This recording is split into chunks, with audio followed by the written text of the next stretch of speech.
ओम शांति। प्रजापिता ब्रह्मा बाबा की वाणी 24 जुलाई 2022। मुरली का सार है, मीठे बच्चे, हमेशा याद रखना किसी भी चीज़ से लगाव नहीं होना चाहिए, मोह नहीं होना चाहिए। अगर शरीर से छोड़ने की ताकत रखते हो तो मन से छोड़ने की भी ताकत रखो। शरीर से छोड़ दिया तो मन से भी छोड़ दिया।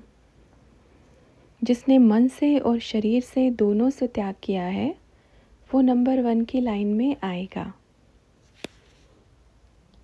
सब ठीक है, एकदम एक्यूरेट।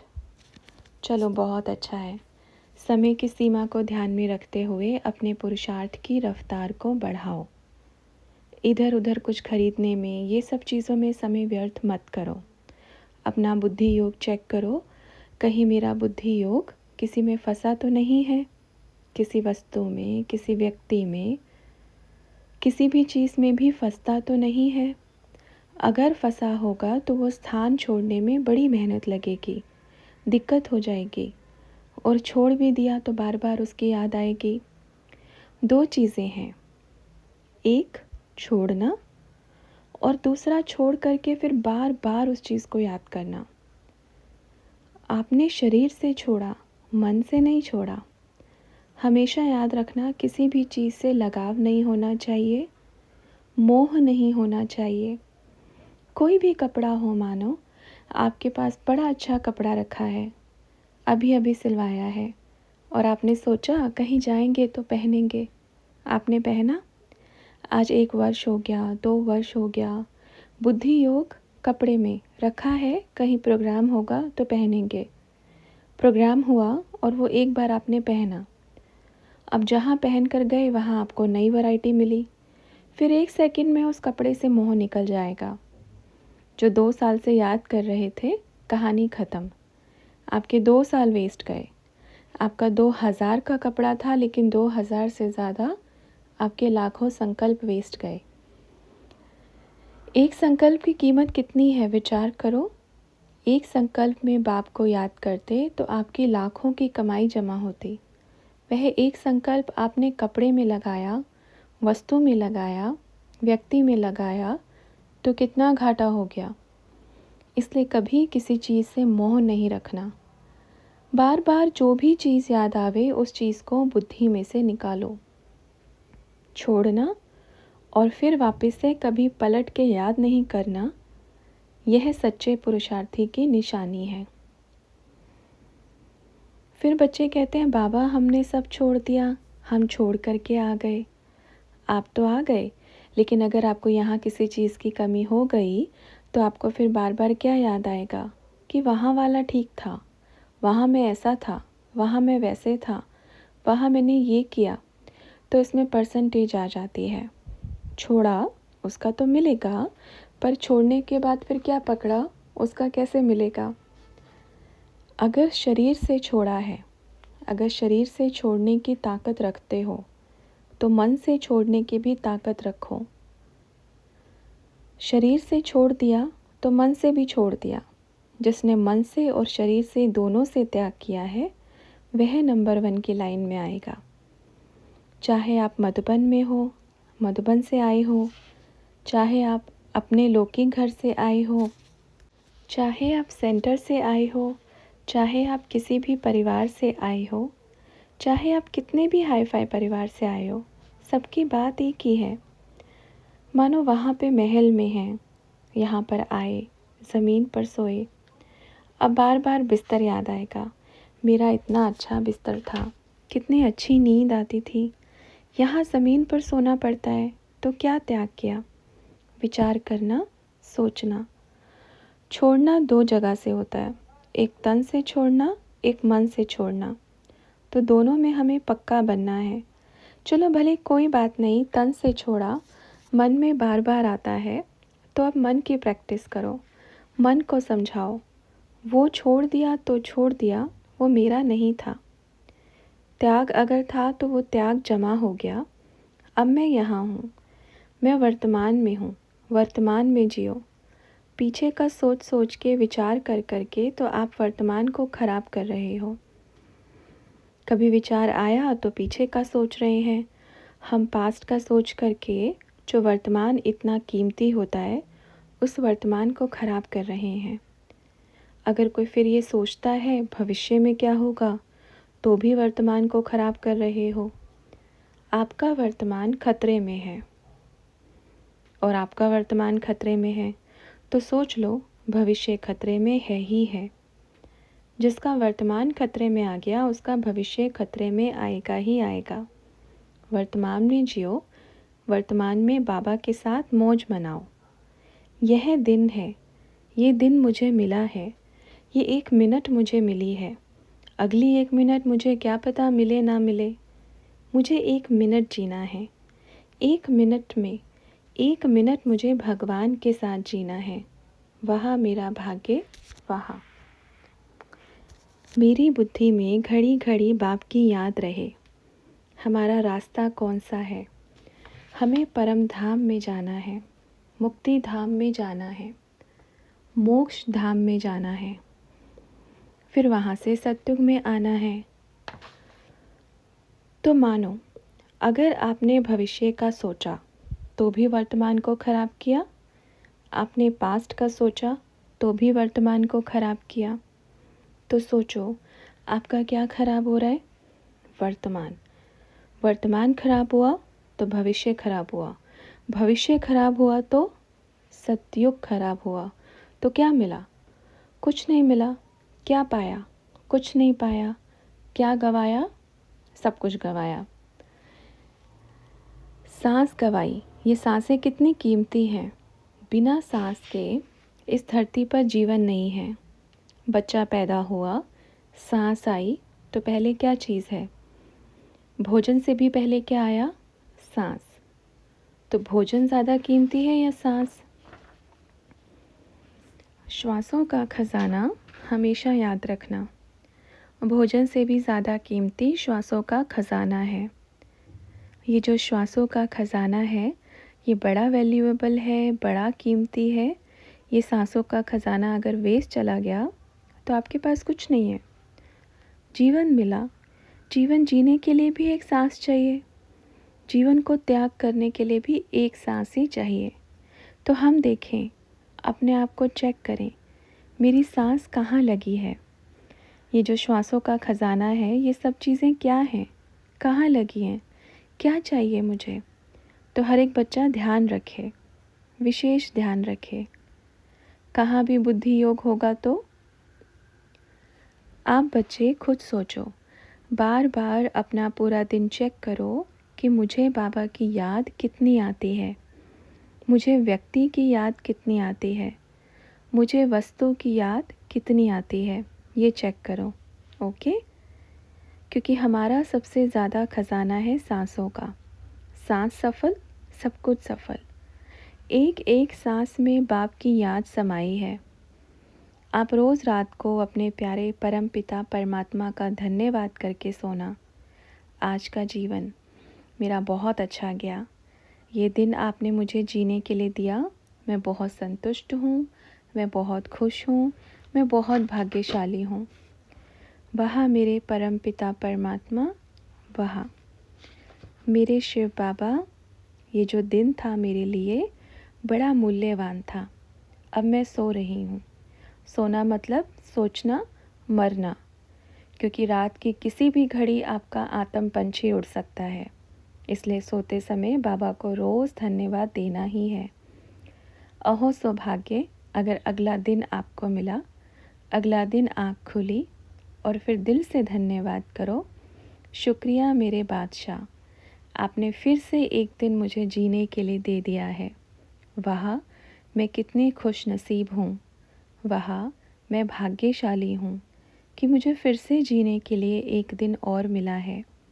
आज मुझे इस दिन में क्या क्या करना है, क्या अच्छे कर्म करने हैं, क्या प्राप्ति करनी है, मुझे क्या चाहिए। सोचो, विचार करो, कैसा जीवन बन जाएगा, कैसी यात्रा बन जाएगी, कैसा हमारा जो जीवन है कमल पुष्प के समान खिलखिलाने लगेगा। अगर हर घड़ी हर सांस में बाप की याद समाई हुई हो।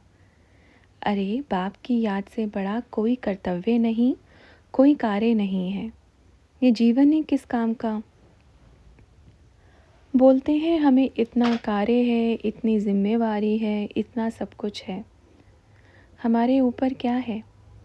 सांस चली गई तो आपकी नौकरी कहाँ गई, आपके बच्चे कहाँ गए, आपका घर कहाँ गया, आप कहाँ गए। सांस गई, ख़त्म कहानी। तो सब कुछ, सारी जिम्मेवारियाँ एक सेकंड में ख़त्म। तो क्या ज़रूरी है। बाप की याद ज़रूरी है। हर सांस में बाप की याद ज़रूरी है। बाप की याद के अलावा जीवन में और कोई भी कार्य है तो वह एक खेल है। जीवन एक खेल है। मैं ये खेल रहा हूँ क्योंकि मेरे को ड्यूटी मिली है, मुझे ये खेलना है। मुझे बाप से ज़्यादा कोई ज़रूरी नहीं है, मैं खेल रहा हूँ। जैसे गवर्नमेंट में भी लीज़ एग्रीमेंट कराते हैं 100 वर्ष का या इतने वर्ष का, या आप भी जब किसी के घर में किराए से रहने जाते हो तो एग्रीमेंट कराते हैं कि आप मुझे अपना घर देंगे तो मैं आपको इतना किराया दूंगा, और ये हमारे बीच में जो संबंध रहेगा ये 1 वर्ष, 2 वर्ष, 5 वर्ष, 10 वर्ष तक चलेगा।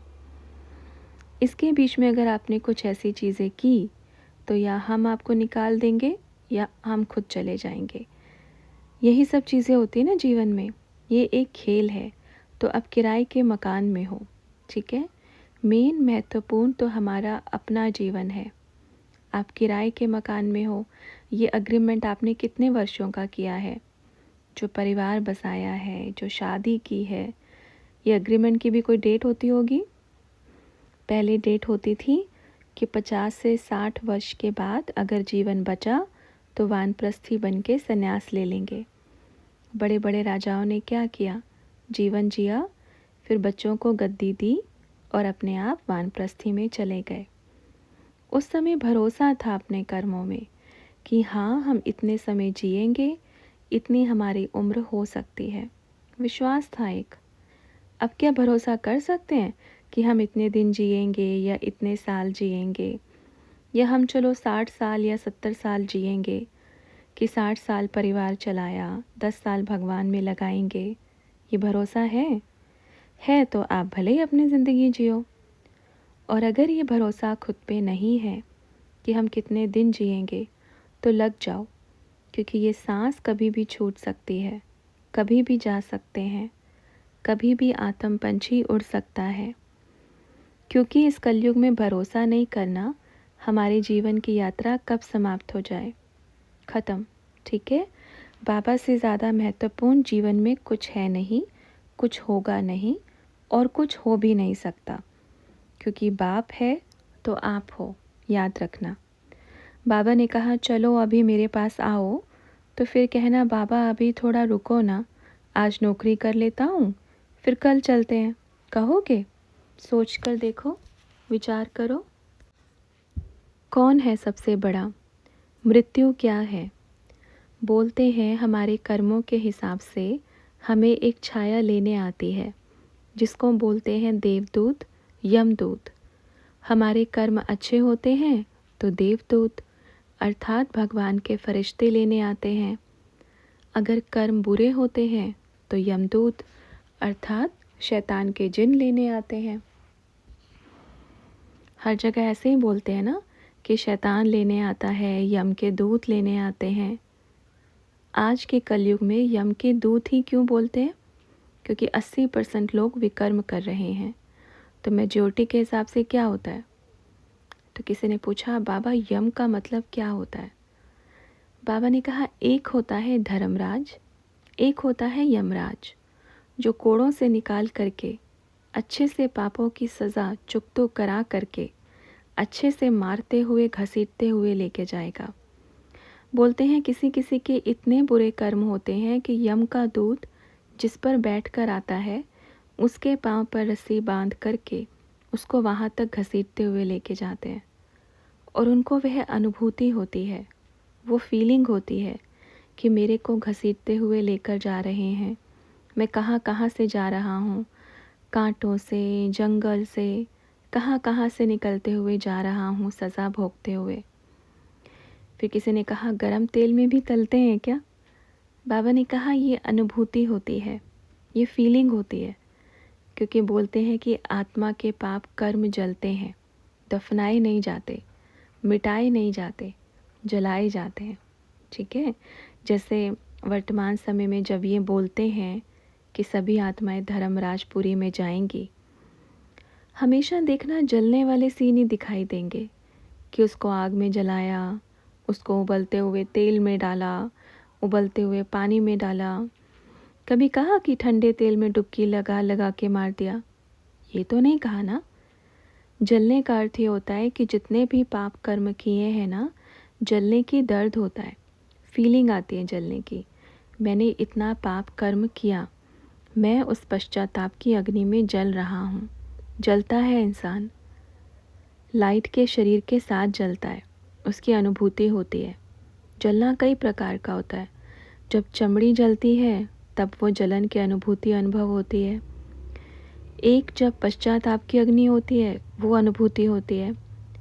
एक जब वतन में बैठ करके जितने पाप कर्म किए और बाबा ने दिखाया और जब वह सज़ा प्राप्त की तो वो अनुभूति। तो किसी ने पूछा बाबा ये अक्सर संकल्प चलता है कि जो हिटलर है उस आत्मा का क्या बुरा हुआ होगा, क्योंकि उसके पाप कर्म ही इतने थे। बाबा ने कहा उसके बारे में क्यों सोचते हैं कि उसका क्या हुआ होगा?